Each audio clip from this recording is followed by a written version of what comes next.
Good evening. நான் உங்களுக்கான ஒரு டிப்ஸ் இன்றைக்கி எடுத்துகிட்டு வந்திருக்கேன். அது என்னென்னா நம்மளோட டெட்லே தான். ஸோ இதை பற்றி தான் நம்ம பேச போகிறோம் இந்த டாப்பிக்கை. ஸோ இது வந்து பார்த்திங்கன்னா உங்களுக்கு ஜஸ்ட் ஒரு க்ரீன் டீயாக தெரியல, நிறைய பேருக்கு இதை பற்றி தெரியல. ஸோ நான் என்ன பண்ணுவேன் அப்படின்னா, இது எப்போவுமே வந்து டின்னர் முடிச்சுட்டு வந்து ஒரு கப் ஆஃப் வந்து எடுத்துப்பேன். பிகாஸ் நான் வந்து டீ அண்ட் காஃபியில் அடிக்ட் கிடையாது. ஸோ இதை நீங்கள் குடிக்க ஆரம்பிச்சிங்கன்னா உங்கள் பாடியில் இருக்க டிஃப்ரென்ஸ் நீங்களே பார்ப்பீங்க.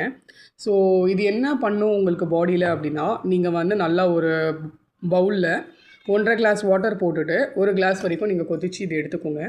ஸோ லைக் நீங்கள் அப்படியே கூட கொதிக்க வச்சு எடுத்துக்கலாம். ஸோ எடுத்துகிட்டு இதை நீங்கள் வந்து கொஞ்சம் சூடில் வந்து குடிச்சு பாருங்கள். ரொம்பவே ஹெல்ப்ஃபுல்லாக இருக்கும். இதால் உங்களுக்கு வந்து விட்டமின் சி கிடைக்கும். அண்ட் ஒன் மோர் திங் வந்து என்னென்னா, உங்களுக்கு வந்து பேசிக்லி நம்ம இதை குடிக்கிறோம் அப்படின்னா கொஞ்சம் கசப்பு தன்மை இருக்க தான் செய்யும். பிகாஸ் என்னென்னா இதில் வந்து கொஞ்சம் கஃபேனும் இருக்குது. நம்ம பாடியில் போகும்போது என்ன ஆகும் அப்படின்னா, நமக்கு பேட் கொலஸ்ட்ரால் இருந்தால் அதை ரெடியூஸ் பண்ணி கொடுக்கும். ப்ளஸ் இன்னொன்று இதால் நமக்கு என்ன ஒரு நல்ல பெனிஃபிட்னா, இதோட லீஃப் வந்து நீங்கள் வேஸ்ட் பண்ணாதீங்க.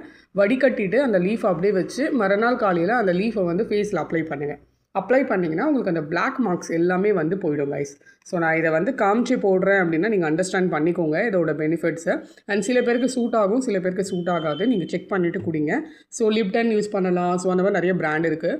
ஸோ நல்ல ஒரு குடிக்கிறீங்க, கொஞ்சம் வேஸ்ட் பண்ணாமல் நல்ல ஒரு பெஸ்ட்டான ப்ராடக்டாக பார்த்து குடிங்க. ஓகேங்களா? பை பாய் கைஸ், நெக்ஸ்ட் வீடியோவில் பார்க்கலாம். ஸோ நான் இப்போ குடிக்க போகிறேன். ஸோ குடிச்சிட்டு நான் அப்படியே தூங்கிடுவேன். ஓகேங்களா? Bye bye, good night.